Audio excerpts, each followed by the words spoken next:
revoir les deux ensemble un jour pour parler du même projet. Salut Bruno, allô Bruno, ça va bien? Bonjour, ça va Donc, le projet s'appelle Les Mages, en question vos deux voix d'or. Vous unissez ensemble pour un projet vraiment spécifique. Qu'est-ce que c'est les Mages, Guy? Les Mages, écoutez, c'est de résumer ça.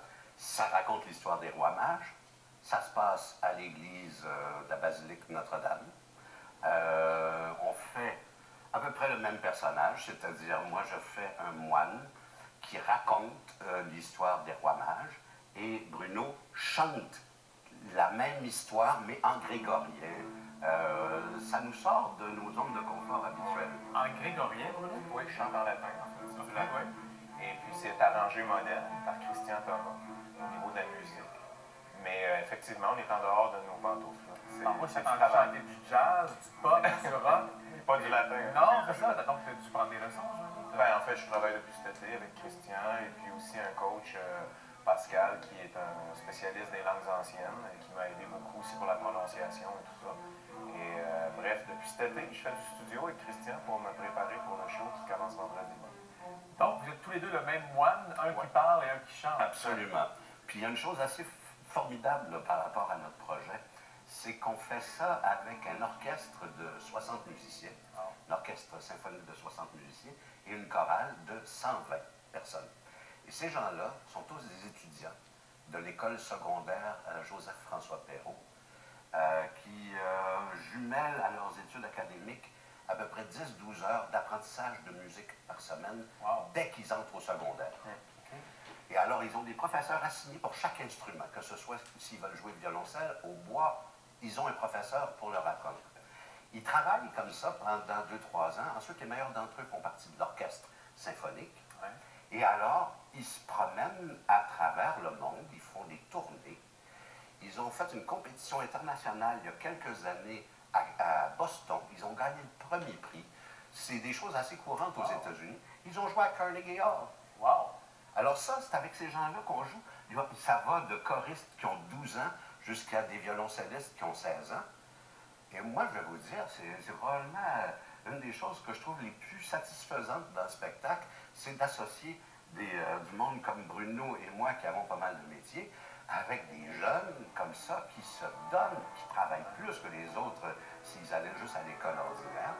Puis une des réussites absolument formidables de ça, c'est que ça vient d'un quartier qui n'est pas des plus favorisés à Montréal.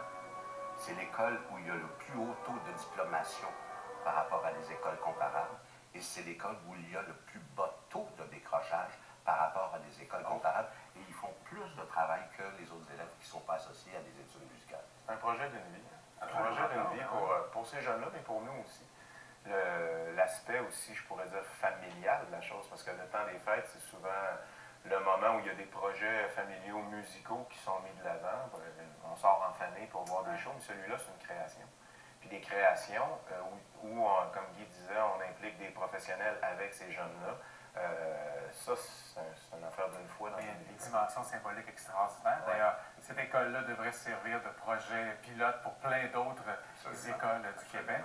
Donc, ça commence dans les prochaines journées, c'est dès après-demain, donc dès le 16 jusqu'au 22 décembre. Êtes-vous prêts? Vous êtes un amateur de langue historique, hein? Je ne me trompe pas d'histoire. C'est-à-dire, j'aime ça savoir que le français que l'on parle aujourd'hui a été parlé d'autres manières avant. Alors, il y a des bouts dans le spectacle où le moine qu'on est, ils sont un peu archéologues, et ils découvrent une espèce de codex qui date du 10e siècle.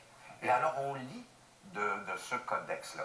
Puis là, personne n'a de certitude absolue par rapport à la façon qu'avaient les gens de parler français au 10e siècle, mais on propose quelque chose qui teinte ça d'une langue un peu moins marquée et plus terrestre, plus charnelle, plus...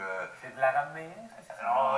Non, c'est du français, mais français du 10e siècle. Est-ce que c'est facile pour nous de le comprendre? C'est formidable. Moi, je vais me permettre de le dire, parce que je suis avec Guy en répétition en ce moment, c'est formidable de le voir passer du français actuel le vrai travail de l'acteur. On le sent tellement sur le passage d'un à l'autre que c'est fascinant. C'est vraiment intéressant. Avez-vous déjà une phrase en tête que vous pourriez me faire en notre royaume est une montagne appelée Darizara, ainsi nommée jusqu'au jour de lui. Oh, c'est pas si loin, quand même, ça se comprend bien. Mais voilà. Ça va bien. OK. Voilà. Alors, ça donne comme une espèce de charme un peu vieillot à ça. Et puis, ça colle, en tout cas, à l'esprit des fêtes. Bravo pour ce beau projet. Cornelio Montano se joint à nous. Oui. Donc, c'est du 16 au 22 décembre. C'est dans un endroit magnifique. Si vous n'êtes jamais allé à la basilique Notre-Dame, il faut aller mettre les pieds là une fois dans sa vie. On dirait une immense crèche pour le show. C'est tellement beau. Magnifique. C'est formidable.